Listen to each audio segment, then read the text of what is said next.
하나님은 은혜의 씨를 우리에게 맡기시고 또 기쁨의 곡식을 거두게 하신다. 이런 제목을 가지고 함께 은혜를 나누고자 합니다. 하나님은 우리의 아버지라 그러잖아요. 하나님은 우리의 목자다. 하나님은 우리의 신랑이다. 그래서 하나님은 그 본질 자체가 사랑이라고 그럽니다. 하나님이 모든 것에 근원이 되시고 모든 것을 계획하시고 모든 것을 섭리해 가십니다. 섭리 안에는 세 가지가 있잖아요.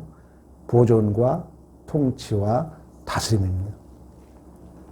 지금도 하나님은 우리에게 모든 것을 공급하시고 모든 일의 시작과 과정과 끝을 주관하신 줄로 믿습니다. 그리고 하나님은 한 번 계획한 것은, 한 번 약속한 것은 가장 좋은 때, 가장 합당한 것으로 반드시 이루어 가신 줄로 믿습니다. 그런데 당시에 예루살렘 교회가 어려움을 당해요. 핍박도 당하고 기근으로 말미암아 엄청 어려움을 당합니다.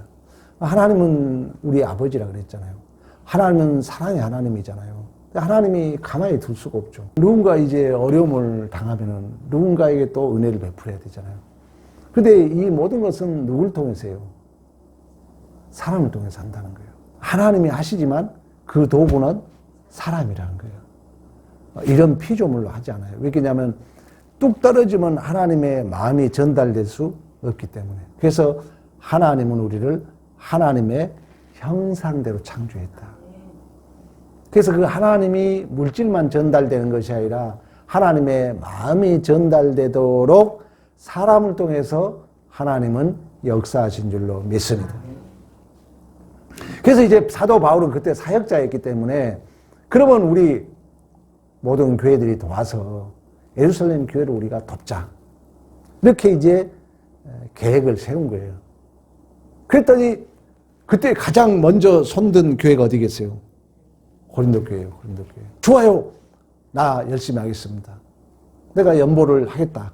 이렇게 고린도 교회가 결단한 것입니다. 그걸 이제 자원하는 마음이라고 그래요. 자원했다는 것은 내가 원했다는 게 아니에요. 항상 모든 열매는 내 안에 누가 역사해요? 성령 하나님이에요. 성령 하나님이 감동을 줘가지고 고린도 교회가 결단한 거예요. 그러면 사실상으로 교회 일은 절대 강요하는 게 아니다. 본 얘기 하지 말라고 마음에 결심을 해요. 근데 하다 보면 강구가 부담 없이 했는데도 상처가 될 수 있어요. 엊그제 어떤 목사님을 만났는데 그 목사님이 교회를 이제 어렵게 배밭에서 개척을 하는데 설교를 어떻게 하다 보니까 마지막 부분에 록펠러 얘기를 했대요. 그 록펠러 어머니가 항상 예배는 앞에 자리에 앉아라. 그리고 항상 목사님은 부모님처럼 섬겨라. 그리고 항상 11조를 해라. 얘기를 했대요. 근데 그 교회가 이제 개척했기 때문에 어떤 권사님이 그 아들 부부를 교회를 보냈다는 거예요. 그런데 그 권사님이 전화가 왔더래요. 내가 목사님 생각해주고 우리 아들이 이제 며느리하고 결혼해가지고 목사님 교회에 보냈는데 시험을 크게 들어가지고 왔다는 거예요. 그래가지고 목사님이 아무리 생각해도 시험 들 게 없는데 교회 와가지고 예배드리고 설교 듣고 갔는데 뭐가 시험 들었나 이렇게 궁금해 이제 고민하고 있는데 그 권사님이 그러더래요. 목사님이 그렇게 돈을 강조해가지고 우리 아들이 시험이 들어왔다는 게 며느리하고. 그래서 목사님이 그 설교를 그대로 가지고 그 권사님에게 찾아갔대요. 권사님 설교 한번 들어봐라. 나는 지나가는 말에 록펠러 어머니 이야기를 했을 뿐인데 이게 상처가 됐다면 이런 식으로 신앙생활을 하면 되느냐 이런 얘기를 했다는 거죠. 근데 그 목사님이 그런 얘기를 해요. 우리가 이 사람이라는 게 살면서 물질에 큰 어떤 그 시험을 당한 사람은 물질 얘기만 하면은 큰 시험에 들 수 있다는 거예요. 그러면서 이 물질 얘기는 조심해라 그런 얘기를 하더라고요. 반드시 우리 안에서 헌신의 감동을 일으키신 분은 누구라고요? 하나님이라는 거예요. 하나님. 하나님이 성령 하나님이 한다는 거예요. 그래서 그 하나님이 그 감동을 줘서 교회를 통해서 또한 그 감동을 받은 자들 통하여 하나님의 그 은혜를 흘러 보내도록 하신 줄로 믿습니다. 그러니까 고린도 교회는 어떻게 보면 우리가 이미 지난주에도 구속사에 대한 얘기를 했던 것처럼 우리 하나님이 우리 예수님이 자기의 모든 걸 버리시고 낮은 자리에 오심으로 우리가 부유함을 누렸던 것처럼 이제 또다시 우리가 낮은 마음으로 그 낮은 자리에 감으로 그들을 부욕케 하는 구속사의 주인공이다. 또 마태복음에 보면은 우리 주님이 지극히 작은 자에게 한 것이 나에게 한 것이다. 이렇게 엄청난 어떤 면으로 보면 고린도 교회는 이제 명예로운 기회가 주어진 것입니다. 그러므로 오늘 1절에 그러잖아요. 내가 너에게 쓸 필요가 없다. 이미 고린도 교회는 누가 역사했기 때문에 성령이 그 마음에 자로한 마음을 줬기 때문에 내가 굳이 쓸 필요가 없다는 거예요.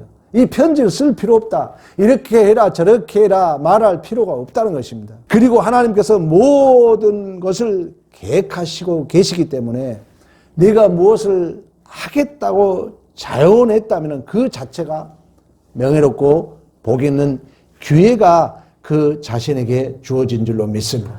야, 예루살렘 교회가 이렇게 어려우니까 우리 모든 교회들이 협력하여 돕자. 그랬더니 고린도 교회가 제일 먼저 저요. 우리가 먼저 솔선수범하겠습니다. 그러니까 바울로서는 얼마나 감사했겠어요. 그래서 오늘 본문에 그러잖아요. 내가 너희들을 자랑했다. 마게도냐 교회에 자랑한 거예요. 야, 고린도 교회가 이렇게 먼저 하겠다 했다. 자랑한 거예요. 그리고 먼저 누가 한다 하니까 오늘 본문에 그러잖아요. 많은 사람들을 분발하겠다 그러잖아요. 갈렙이 약속의 땅 가나안 땅 들어가서 모세는 죽고 여호수아가 이제 갈렙하고 같이 들어가잖아요. 땅을 분배하면서 그 헤브론 산지는 험한 산지 아낙 자손들이 살았다고 그러잖아요. 그때 갈렙이 내가 45년 전 40세 그 정탐하고 세월이 알잖아요, 여러분. 40년, 38년 그 광야 뺑뺑이 돌고 이제 약속의 땅 가나안 땅 들어가서 가는 과정 속에 45년 전 그 하나님이 약속했던 그 믿음을 붙들고 헤브론 산지를 내게 주셔서 그러잖아요. 그때 여호수아는 여호수아가 기록했잖아요. 그 여호수아의 입장에서 얼마나 위로가 됐겠어요. 힘이 됐겠어요. 그래서 여호수아가 그 말을 거기에 꼭 기록하고 있잖아요. 갈렙이 헤브론 산을 내게 주셨을 때 전쟁이 그쳤더라. 그런 것처럼 지금 사도 바울도 이 고린도 교회가 1년 전에 계획을 했는데 먼저 하겠다고 성령이 감동을 주니까 많은 위로가 된 거예요. 그래서 다른 교회 자랑도 하고 다른 교회가 많이 분발하게 했다는 것입니다. 근데 문제는 성령의 바람은 계속 불지 않는다는 거예요. 스쳐가요.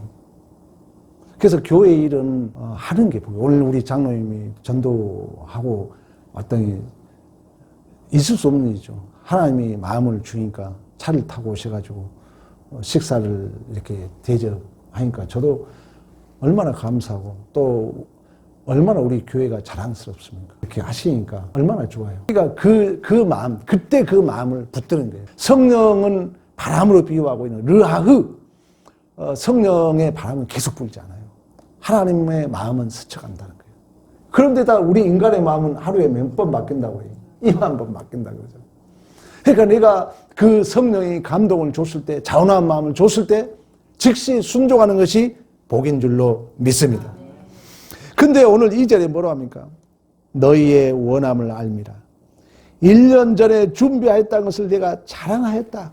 그러니까 고린도 교회는 일찍이 딱 제일 먼저 예를 들면 손을 드니까 얼마나 바울 입장에서는 힘이 돼서 마게도냐 교회에 자랑을 하고 다른 사람들이 힘을 얻고 분발하는 근거가 되었다. 그런데 오늘 본문은 결국 방금 말씀했던 것처럼 그 마음을 계속 붙들고 순종했어야 되는데 차일피일 미루다 보니까 몇 년이 지난 거예요? 1년이 지나버린 거예요. 우리의 그 마음이 그래요. 은혜의 감격은 순간에 타올라요. 그러나 순종하려고 보려면 은혜는 보이지 않아요. 믿음은 보이지 않잖아요. 근데 순종하려고 보면은 환경과 조건 때문에 믿음이 흔들려요. 그리고 항상 이 사탄은 우리의 마음을 갑자기 꺾지 못한다는 거예요. 그래서 사탄이 조금만 더 있다가 더 상황이 좋아지면 지금 때가 아니지. 그래가지고 내일이란 유혹을 해가지고 내일도 있잖아. 더 좋아지겠지. 이런 유혹을 해가지고 우리의 믿음을 서서히 무너뜨린다는 거예요. 그러니까 오늘 고린도 교회도 그처럼 하나님이 감동을 줬을 때 자원한 마음을 가졌을 때는 자랑이 되었고 많은 사람들에게 분발이 되었고 그랬지만 이제 어떻게 작은 피를 미루다 보니까 1년이 지나버린 거예요. 그래서 하나님은 다시금 이제 오늘 본문에 그러잖아요. 1절이 성도를 섬기는 일에 대하여 내가 너에게 쓸 필요가 없는데 지금 쓰고 있는 거예요? 안 쓰고 있는 거예요? 쓰고 있잖아요. 하나님이 자원하는 마음을 줬기 때문에 내가 굳이 얘기할 필요가 없는데 얘기한다는 거예요. 왜? 1년 전에 그 마음이 변했기 때문에. 그래서 하나님이 이처럼 하나님의 은혜가 이 자원하는 마음이 억지가 되지 않도록 준비하는 마음이 되도록 오늘도 우리에게 말씀을 주시고 우리의 성령이 역사하고 계신 줄로 믿습니다. 오늘 고린도 교회도 마찬가지죠. 그래서 오늘 본문에 보면은 하나님께서 주신 은혜는 자원하는 마음이라고 그래요. 그리고 그 자원한 마음은 오늘 준비하는 마음으로 이렇게 동격으로 말씀하고 있잖아요. 그러나 억지가 되면은 이제 그 돈을 위해서 돈을 걷기 위하여 돈을 모아서 예루살렘에 보내기 위해 우리 지난주 설교 들었잖아요. 디도하고 두 사람, 세 사람을 이렇게 보내잖아요. 근데 보냈는데 딱 그 전에 1년 전에 자랑을 했는데 보냈는데 딱 갔는데 준비가 안 됐어. 그러면 이게 어떻게 되겠어요? 오늘 본문에 그 얘기 쉽게 말하면 너희들을 내가 자랑하고 너희들이 많은 사람이 분발이 되었는데 그렇지 안 되면 그거 헛되지 않느냐 자랑이. 그래서 내가 쓸 필요가 없지만 다시 고린도후서 편지를 보내면서 그 사람들을 너희들에게 보낸다. 이 얘기를 하고 있는 것입니다. 지금. 왜? 부끄러움을 당하지 않기 위해. 그래서 준비된 그 연보를 참 연보다 그래요. 준비된 그 헌신이 그러니까 항상 마음에 준비됐다는 것은 미리 내 마음에 지금 누가 역사하고 있다는 거예요. 성령이 역사하고 있는 거죠. 성령이 내 안에 역사하기 때문에 내가 자발적으로 자원하는 마음을 오늘 본문에 준비된 마음으로 이렇게 동격으로 연결하고 있는 거예요. 그래서 하나님이 지금 고린도 교회를 향해서 고린도후서를 쓰고 있는 것처럼 디도와 그 동역자들을 보낸 것처럼 오늘 우리에게도 말씀하고 있는 거죠. 이처럼 하나님의 경륜은 우리의 존재와 인생을 통하여 영광과 찬송을 받으시기를 원하신 줄로 믿습니다.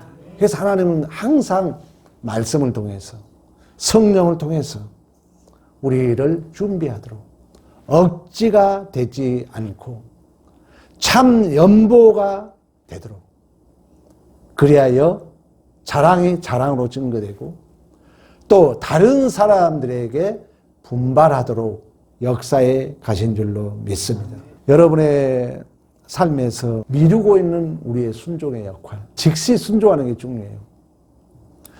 전도든 헌신이든 용서든 우리가 은혜 받다 보면은 내가 용서하지 못한 사람을 용서해야 되겠다 이런 마음도 있잖아요.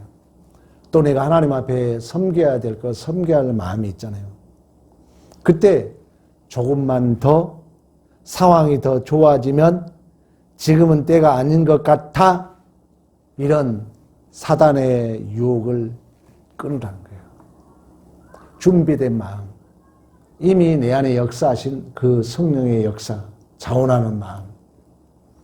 우리는 거기에 온전히 순종해야 될 줄로 믿습니다. 믿음의 조상 하면은 아브라함이라고 그러잖아요. 물론 이제 아브라함을 그 믿음의 연단 과정은 75세에 불러가지고 100세에 아들을 낳고 이삭이 걸어가잖아요. 아버지가 이제 나무찜을 지고 올라갈 때 이삭이 걸어가요. 그래서 저는 약 40년 후 보는 거예요. 게마트라 계산법이라 해가지고 이 숫자 속에도 하나님의 영적 의미가 있어요. 4는 동서남북 세상을 얘기해요. 40년 광야, 40년, 40일 동안 시험. 그러니까 이 40년은 전 생애를 내포하고 있는 거예요. 그러니까 어떻게 보면 아브라함 나이를 봐봐요. 75세 부름을 가지고 100세 낳았잖아요. 그러면 25년이잖아요. 그리고 이삭이 걸어갈 정도 되면은 내가 보기에는 한 15살. 이렇게 생각해서 저는 한 40년이라는 세월을 아브라함이 훈련받았다. 그리고 이제 하나님이 독자 이삭을 바치랍니다. 이제 그 명령을 받았을 때 여러분 생각해봐요. 이건 하나님이 마음을 주지 않으면 도저히 바칠 수 없는 거죠. 그때 아브라함은 모든 것을 준비해요. 본인이 번제 나무를 준비하고 또 불을 준비하고 칼을 준비합니다. 자기 독자 이삭을 바쳐야 되는데 본인이 다 준비해요. 그리고 하나님의 명령에 대하여 그는 그 다음 날 이른 아침이라고 그래요. 이른 아침에. 그러니까 하나님의 일의 순종은 일단 결단하면 하나님의 책임을 지거든요. 결단하면 하나님이 믿음도 더 주시고 필요한 것도 주신 줄로 믿습니다. 내가 행하고자 하면 다 주신다는 거예요. 그래서 아브라함이 그런 모든 걸 준비할 뿐만 아니라 창세기 22장 3절 6절에 보면은 아침 일찍이 아브라함의 아침 일찍이 하나님이 일러주신 곳으로 갔다 그래요. 그뿐만 아니에요. 그런 믿음이 확실히 있었기 때문에 우리 같으면 그러잖아요. 독자 이 아들을 100세 낳기 때문에 얼마나 귀하겠습니까? 야곱은 자기가 사랑하는 그 두 아들 요셉과 베냐민을 극히 아끼잖아요. 그래서 그 형제들 간에 시기가 일어나잖아요. 나중에 베냐민 못 보낸다 그러잖아요. 아들이라는 것은 히브리 개념으로 아버지와 동격이에요. 나를 죽인 거나 마찬가지거든요. 근데 아브라함은 자기가 모든 번제 제단과 칼과 불을 준비할 뿐만 아니라 하나님의 명령을 받고 이른 아침에 출발합니다. 그리고 며칠 길을 가요? 3일 길을 가요. 우리는 3일 길 가면서 별 생각을 다 했을 거예요. 또는 중간에 흔들릴 수도 있어요. 그런데 확고한 믿음이 있었기 때문에 아브라함은 그 긴 3일 길을 충실하게 하나님의 원하는 목적지에 이릅니다. 그때 도착하자 이제 아브라함이 결국 그 칼을 들어서 이삭을 번제로 드리려고 할 때 하나님이 뭐라고 합니까? 이제야 내가 하나님을 경외하는 줄 아노라. 그리고 여호와 이래. 우리 내년 교회 표어가 이 본문이거든요. 겸손함을 순종하여 여호와 이래 복을 누리자. 그러니까 순종 이후에 준비된 복이거든요. 근데 우리는 거꾸로 생각하거든요. 복을 주면 순종하겠다 그러거든요. 근데 하나님의 법칙은 아니에요. 순종하면 준비되어 있다는 거예요.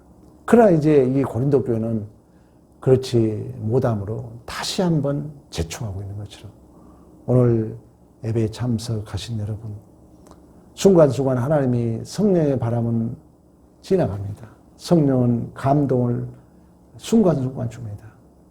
그때그때마다 순종하여서 여호와의 복을 누리시기를 축복합니다. 그러기 위해서는 우리가 매일같이 순종의 우선순위의 시간표를 나름대로 작성해야 돼요. 내가 기도 또는 행동, 헌신 또는 내가 끊어야 할 습관. 우리 있잖아요. 긍정적인 것, 부정적인 것. 내가 더 순종해야 될 것, 내가 해야 될 것. 그리고 내가 하지 않아야 될 것. 이런 것들을 매일에 이렇게 우선순위를 정해보는 거예요. 그리고 순종할 게 있다면, 버릴 게 있다면 내일이 아닌 오늘 바로 실천하기를 축복합니다. 그리고 미룸을 자꾸 이렇게 미루고 싶잖아요. 지금은 때가 아니지. 더 좋으면 좋은 환경에 오겠지. 이렇게 우리는 자꾸 미루고 싶은 마음이 생길 때마다 그것은 하나님이 주는 마음이 아니라는 거예요. 악한 영이 우리를 유혹하고 있다는 믿음을 가지고 즉시 대적해야 돼요. 사탄아 물러가라. 나중에 형편이 나아지면이라는 생각이 들 때 아니다. 지금 하나님이 주신 은혜의 때이다. 믿음을 선포하시고 즉시 순종하는 승리가 있기를 축복합니다. 순종의 약속을 나누고 함께 격려하며 공동체 자랑거리로 우리는 만들어야 됩니다. 서로가 이러한 공동체의 자랑거리가 있어야 돼요. 교회 안에. 혼자 미루기 쉬운 약속, 기도, 성경 읽기, 또 섬김, 이러한 믿음의 지체 한두 명과 나누고 서로 미리 준비를 위해서 기도하시고 격려하십시오. 그러므로 우리의 순종이 교회와 공동체의 참 연보가 되어 많은 사람들을 분발하게 하는 진정한 믿음의 자랑거리가 많은 여러분의 각 개인이 되고 우리 교회 공동체가 되기를 간절히 축복합니다.